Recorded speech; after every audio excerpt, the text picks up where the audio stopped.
자, 그러면 국회의원 선거구가 어떻게 획정되는지 그 제도에 대해서 알아보고 또 어떤 문제점이 있는지에 대해서도 얘기를 해보도록 하겠습니다. 자, 일단 국회의원 선거구가 뭐냐? 선거인단을 나누는 지역으로서 독립적으로 국회의원을 선출하는 지리적 단위를 가리켜서 우리가 국회의원 선거구다라고 얘기를 합니다. 그럼 선거구 획정은 무엇이냐?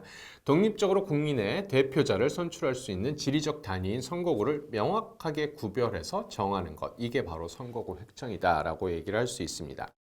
우리나라 헌법 제41조 제7항에 따르면 국회는 국민의 보통, 평등, 직접, 비밀선거에 의하여 선출된 국회의원으로 구성한다라고 되어 있습니다.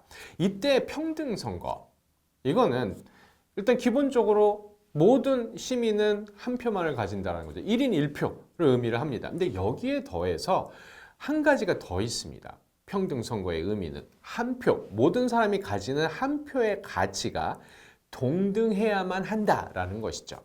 예를 들어 이런 거 한번 생각을 해보시죠. 그 A 선거구의 유권자 수가 40만입니다. B 선거구의 유권자는 10만이에요. 그리고 이 A와 B의 이 선거구를 대변하는 의원들은 각각 한 명씩입니다. 한 명인데, 자, 이렇게 놓고 본다라면 비선거구 유권자, 그 인구 10만으로 구성된 비선거구 유권자가 지닌 한 표의 가치는 인구 40만인 A 선거구 유권자가 지닌 표의 가치에 비해서 몇 배가 클까요? 4배가 큰 상황이 발생하게 된다라는 얘기입니다. 그러니까 표의 등가성이 심각하게 위배되는 일이 벌어질 수 있다라는 그러한 얘기입니다. 그래서 선거구 간의 인구 편차를 최대한 줄여야지만 유권자 표의 등가성을 보장을 할 수 있다라는 것이고, 이러한 문제를 교정하기 위해서 한국은 4년 단위로 인구 변화를 반영해서 선거구를 조정해 오고 있습니다. 즉 국회의원 선거 때마다, 국회의원 임기 4년이죠. 선거 때마다 이 선거구 획정을 하고 있다라는 겁니다. 이 우리나라 같은 경우 이 표의 등가성과 관련된 이 선거구 획정의 문제는 뭐 그 이전에는 별로 이렇게 사람들이 심각하게 생각하지 않았어요. 그러다가 1990년대 들어서면서 이건 좀 심각한데 라고 생각하기 시작을 했습니다. 가장 대표적인 게 이제 15대 국회의원 선거. 부산 해운대 기장 선거구의 인구가 전남 장흥의 인구에 비해서 605%나 달한다는 겁니다. 어마무시한. 그러니까 똑같이 국회의원 한 명인데 전남 장흥에 비해서 부산 해운대 기장 선거구가 어마무시하게 많은 인구를 가지게 되니까 표의 등가성 문제가 심각하게 위배되는 일이 이제 90년대 들어서 벌어지기 시작을 했다라는 거고, 이에 따라서 1995년 헌법재판소가 하나의 판결을 내리게 됩니다. 인구 최대 최소 선거구의 인구차가 4대 1 이상이다 라고 하면 그건 위헌이야 라고 판결을 내립니다. 그래서 적어도 최대 최소 선거구 인구차가 4대 1 이하는 되어야만 한다라는 거고, 이러한 헌법재판소의 판결은 그 이후 2번 더 이루어지게 됩니다. 인구비를 4대 1에서 3대 1로 조정을 해요. 2001년엔. 그리고 2014년에는 인구비를 2대 1로 조정을 하게 됩니다. 그래서 이 2014년에 결정된 헌법재판소의 판결이 현재까지 적용이 되고 있고, 최대 최소 선거구당 인구 편차는 상하한 33.3%를 기준으로 한다라고 되어 있습니다. 자, 그렇다면 이제 인구를 어떻게 상한, 최대, 최소 그 상한 인구를 어떻게 각 선거구의 그 인구를 어떻게 정하느냐라는 건데, 이 공직선거법 제25조 1항에 의하면 국회의원 지역구 획정의 기준이 되는 인구는 선거일 전 15개월이 속하는 달의 말일 현재 주민등록법 제7조 제1항에 따른 주민등록표에 따라 조사한 인구, 요걸 가지고 각 선거구의 인구의 이 인구수를 이제 조정을 하게 되는, 이게 인구의 이 인구가 어떻게 되는지를 이제 결정을 하게 된다라는 얘기죠. 2024년 4월 10일에 제22대 국회의원 선거가 치러집니다.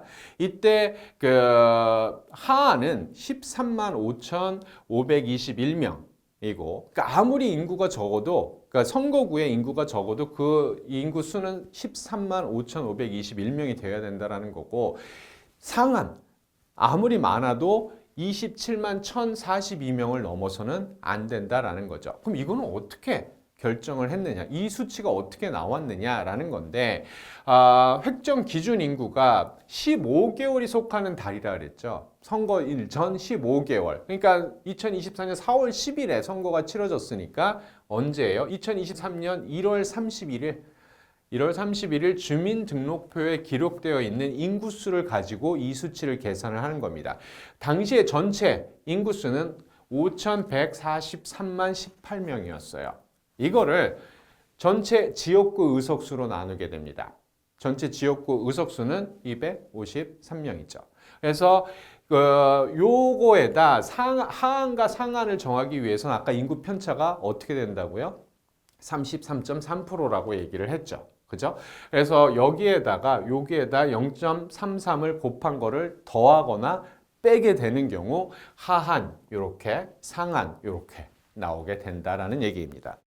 자, 그렇다면 어떻게 이 선거구 획정의 절차가 이루어지는지에 대해서 얘기를 해보도록 하죠. 선거구 획정의 절차, 가장 첫 번째는 선거구 획정위원회가 설치가 되어야만 합니다. 그래서 국회의원 선거 18개월 전에 일단 설치를 마쳐야만 하고, 이 선거구를 다루는 국회 소관위원회나 특별위원회는 중앙선거관리위원회 위원장이 지명하는 1명, 그 다음 학계, 법조계, 언론계 등으로부터 추천받은 사람 중 8명을 선정을 합니다. 그리고 이들을 중앙선거관리위원회 위원장한테 통보를 하게 되고, 중앙선거관리위원장은 이들 9명을 위촉해서 국회의원 선거구 획정위원회를 구성을 합니다. 그리고 그것을 중앙선거관리위원회 아래 이제 두게 된다라는 거죠. 획정위 위원은 예를 들어 당원이다. 특정 정당의 당원이다. 혹은 과거 국회의원이었다. 이제 이렇게 되는 경우 획정위원이 될 수가 없어요. 그래서 당으로부터 독립적인 사람들이 획정위 위원이 되어야만 한다라는 것이고, 그 직무에 대해서도 독립적인 지위를 가지게 된다라고 얘기를 합니다. 자, 이렇게 선거구 획정위가 설치가 되고 난 다음에 선거구를 획정하기 위해선 이제 두 가지 기준이 마련이 되어야만 합니다. 국회가 선거구 획정 기준을 이 선거구 획정위원회한테 통보를 해줘야만 해요. 그러니까 이 선거구 획정 기준이라고 하는 것은 선거구를 획정하기 위해서 필요한 기준이 있다라는 건데, 그게 지역구 의석수하고 시도별 의석수다라는 겁니다. 이게 왜 국회가 우리한테, 그러니까 이 선거구 획정위원한테 미리 통보를 해야만 선거구를 획정할 수 있는지 그 이유를 얘기를 한다라면, 우리나라 이 전체 의원의 의석수는 정해져 있지 않아요, 헌법에.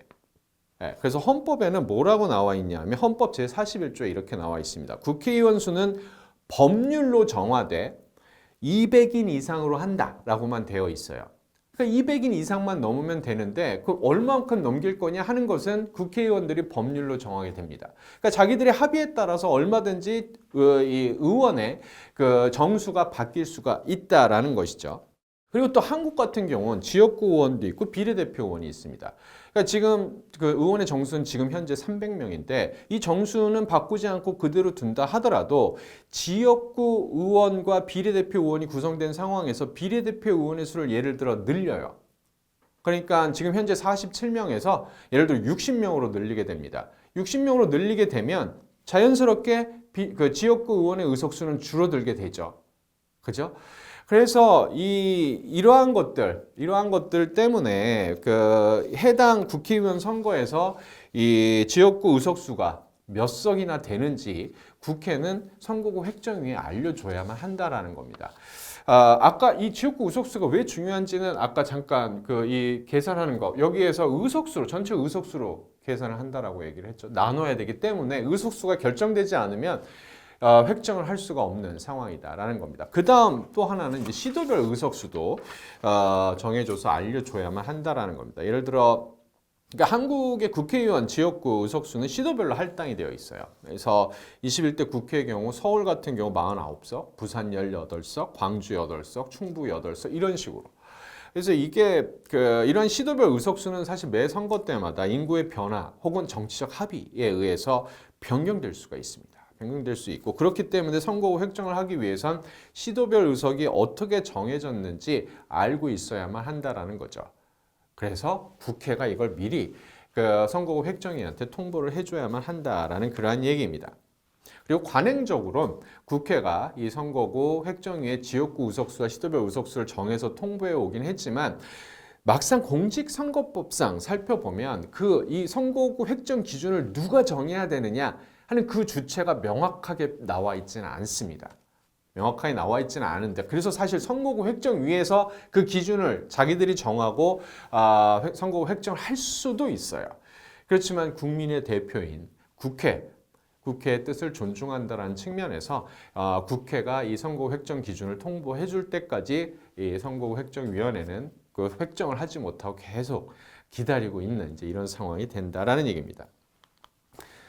자, 그래서 획정 기준이 정해졌고 이제 그렇게 되면 구체적으로 선거구 획정을 마련을 해야 됩니다. 그리고 그것을 국회에 제출을 해야만 한다라는 거죠. 그래서 선거구 획정위는 선거일 13개월 전까지 국회의장한테 획정을 제출을 해야 된다라는 거고, 그래서 시도별 의석수 범위에서 인구 범위를 충족하는 하나의 자치구, 시군 또는 인접한 둘 이상의 자치구, 시군, 관할구역 전부를 합하는 방법으로 선거구를 구성한다라고 되어 있습니다. 그래서 이 선거구 획정하는 방법은 크게 4가지가 있어요. 하나는 경계 조정입니다. 경계 조정은 뭐냐 하면 선거구가 인구 하한 미달이거나 상한 초과 시 자치구, 시, 군 내에서 읍면, 동 단위로 경계를 조정해서 구성하는 거예요. 이게 22대 국회의원 선거구 획정 당시 서울 강동구의 사례입니다. 이 강동구는 여기 지금 강동구 갑, 그다음 강동구 을, 여기 강동구 여기 연두색이 강동구 갑이고요. 갑 선거구고 여기 보라색이 강동구 을 선거구입니다. 그래서 강동구는 2개의 선거구로 이제 구성이 되어 있어요. 근데 인구 조사를 해서 살펴보니까 이 강동구 갑의 인구가 28만 4,553명으로 상한을 초과를 했습니다. 그래서 여기 지금 이 강동구 갑에는 길동, 명일동, 상일동 이제 이런 동들이 들어가 있는데 요 일부를 떼서 경계를 조정합니다. 여기에 경계를 조정을 해서 예를 들어 길동을 떼서 강동구 을 선거구에 포함을 시키는 방향으로 인구수를 조정을 하는 거. 그래서 상하안에 맞춘, 그러니까 그 범위에 벗어나지 않도록 이 선거구를 조정하는 거. 이게 바로 경계 조정이다라는 거죠. 다음 분구라고 하는 게 있어요. 이거는 선거구가 인구수 상한을 초과했고 그다음 해당 선거구 내에서 경계 조정으로 불부합 해소가 어려운 경우 선거구 수를 아예 하나 더 늘리는 겁니다. 예. 얘는 인천 서구예요. 인천 서구인데 이때 여기 보라색에 있는 게 서구 을 선거구고 여기 연두색이 서구 갑 선거구입니다. 근데 여기서 인구수를 초과한 게 서구 을 선거구였어요. 그래서 인구가 32만 3,235명으로 엄청나게 이제 많은 인구가 유입이 돼서 상한을 초과를 했습니다. 그러면 이제 처음에 경계 조정을 해볼 생각을 하죠. 그래서 여기 이 을에 있는 연희동이나 청라 3동이나 이런 거를 서구 갑 지역으로 옮기게 되면 이 중에 한 동을 옮기게 되면 무슨 일이 발생하게 되냐 하면 서구 을도 인구 상한을 초과하게 되는 일이 벌어지는 거예요. 그래서 이 경계를 조정을 해서 바꿀 수가 없는 일이 벌어지게 된다라는 겁니다. 갑이나 을이나 인구가 워낙 많이 들어와 있는 상황이기 때문에 그래서 이런 경우는 경계 조정 안 돼. 아예 선거구를 하나 더 만들어 라고 되는 겁니다. 그래서 지금 현재 인천 서구는 인천 서구 갑을이었는데 지금 갑을 병해서 하나의 선거구가 더 생기는 그래서 분구가 된 이런 상황이다라는 거고 분구와 반대되는 건 합구겠죠. 그래서 2개 이상의 선거구가 하한 미달로 선거구 유지가 어려운 경우에는 하나로 통합하는 이제 이런 거고 부산 남구가 이제 그런 케이스였습니다. 부산 남구도 남구 갑, 남구 을 2개의 선거구가 있었는데 2개의 선거구에서 다 인구가 줄었어요. 그래서 이 2개의 선거구를 합하는 경우에도 인구 상한을 넘지 않았습니다. 그래서 부산 남구 갑 을이 그냥 부산 남구로 합구가 되는 이런 일이 22대 선거에서 이제 벌어지게 됐다라는 거고 이 구역 조정이라고 하는 것은 시도 내에서 자치구, 시, 군 단위로 선거구를 조정하는 방법입니다. 일단 그림을 보시죠. 이건 지금 경상북도의 지도입니다. 경상북도고 이때 이 경상북도에서 이제 무슨 문제가 생겼었냐면 바로 요 선거구였어요. 의성군, 청송군, 영덕군 요게 하나의 선거구를 이루고 있었습니다. 땅덩어리로 치면 굉장히 큰 이제 선거구였는데 문제는 인구가 엄청나게 줄었다라는 겁니다. 이 큰 땅덩어리에 고작 인구는 10만 명 정도밖에 살지 않는다는 거죠. 그래서 요거 하나가 하한 미달로 다른 이제 선거구를 포함을 시켜야 되는 이제 일이 벌어지게 됐다라는 겁니다. 그래서 여기 그러면 이제 어떻게 할까요? 여기 상주시, 문경시 이게 지금 하나의 선거구인데 요거를 떼서 이쪽 의성군, 청송군, 영덕군 여기에 붙일까요? 아니면 여기 울진군을 떼서 붙일까요? 영양군을 떼서 붙일까요? 그러니까 결국 어때요? 군, 뭐 이런 시, 이런 자치구, 시, 군 단위로 선거구를 아예 크게 조정을 해야 되는 이제 이런 일이 벌어진다라는 거고 이게 이제 바로 구역 조정이 된다라는 그런 얘기입니다. 여기서 우리가 하나 더 얘기를 해봐야 될 것은 바로 이제 특례 선거구라고 하는 겁니다. 인구수 하한이 이제 미달할 때 자치구, 시, 군을 인접한 자치구, 시군, 관할구역 전부를 합하는 방법으로 선거구를 구성을 해야 되는 게 원칙이에요. 근데 그렇게 해서 도저히 방법이 나오지 않는 경우가 있습니다. 이럴 땐 인접한 자치구, 시, 군 일부를 떼어내서 그것을 같이 포함을 시키는 이런 방법이 있습니다. 이게 21대 국회의원 선거에서 실제로 벌어졌었던 건데 광양군, 곡성군, 구례군, 전라남도입니다. 이 세 개의 군을 다 합쳐도 선거구 구성이 불가능했어요. 근데 요 광양군, 곡성군, 구례군은 순천시 옆에 순천시와 인접한 이제 이러한 지역이었거든요. 그래서 어쩔 수 없이 순천시 그리고 순천시는 그 자체로 선거구가 이제 만들어질 수 있었습니다. 근데 여기가 선거구가 만들어질 수 없었기 때문에 순천시의 일부분이었던 해령면만 따로 뗐어요. 순천시에서. 해령면을 떼가지고 여기에다 갖다 붙였습니다. 그래서 순천시, 광양군, 곡성군, 구례군, 을 선거구를 구성을 하게 됐다는 거죠. 그래서 나머지 순천 지역은 순천시, 광양군, 곡성군, 구례군, 갑 선거구가 되는 거죠. 네.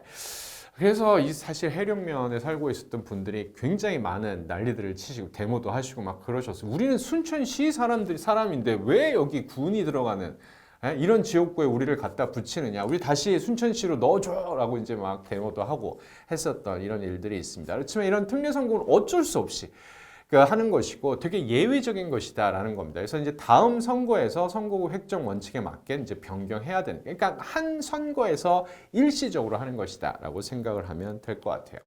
자, 그래서 이 선거구 획정이 이제 다 되고 나면 그것을 이제 획정위에서 자체적으로 자, 이게 최종안이야? 이렇게 우리가 국회에 제출하면 돼? 이걸 이제 스스로 이제 투표를 하게 되죠. 그래서 제적위원 3분의 2 이상이 찬성을 하게 되면 그것을 획정안을 의결을 하게 되는 거죠. 그래서 그 의결된 안을 국회에 제출을 하게 되는 거고 국회에 제출을 하게 되면 이제 소관위원회에서 국회 소관위원회에서 이제 심사를 합니다. 근데 획정안을 자기들이 수정할 수는 없어요. 뭔가 문제가 있다라고 하면 이걸 다시 획정위에 돌려서 그 심사를 다시 해달라고 얘기를 할 수 있습니다. 근데 소관위가 국회 소관위원회가 획정위로 다시 이 획정안을 돌려보내게 되는 경우 공직선거법 제25조 1항의 기준에 명백하게 위반된다고 판단하는 경우 제적위원 3분의 2 이상의 찬성으로 한 번에 한해서 획정위에 재제출을 요구할 수가 있습니다. 이때 이제 재제출 요구가 다시 이제 들어오게 되는 경우 획정위는 10일 이내에 새로운 획정안을 제출해야 된다라는 거고 제출하지 않아도 돼요. 그냥 그대로 똑같이 다시 낼 수도 있습니다. 근데 이제 그렇게 마지막으로 들어온 이 획정안을 가지고 국회는 그 본회의에 부결해서 수정 없이 바로 표결 처리를 하게 된다라는 거죠. 이 선거구 획정 과정에 있어서 가장 심각한 문제는 선거구 획정이 항상 늦어진다라는 겁니다. 제21대 국회의원 선거 2020년 4월 15일에 이제 치러지게 됐는데 획정위가 획정안을 제출하는 법정 기간은 2019년 3월 15일이었어요. 그리고 국회가 선거구 획정을 최종적으로 이제 결정져야 되는 기간이 2019년 4월 15일이었습니다. 1년 전이에요. 근데 국회가 획정 기준을 획정위에 통보하지 않아서 획정위의 활동이 엄청나게 늦어졌다라는 겁니다.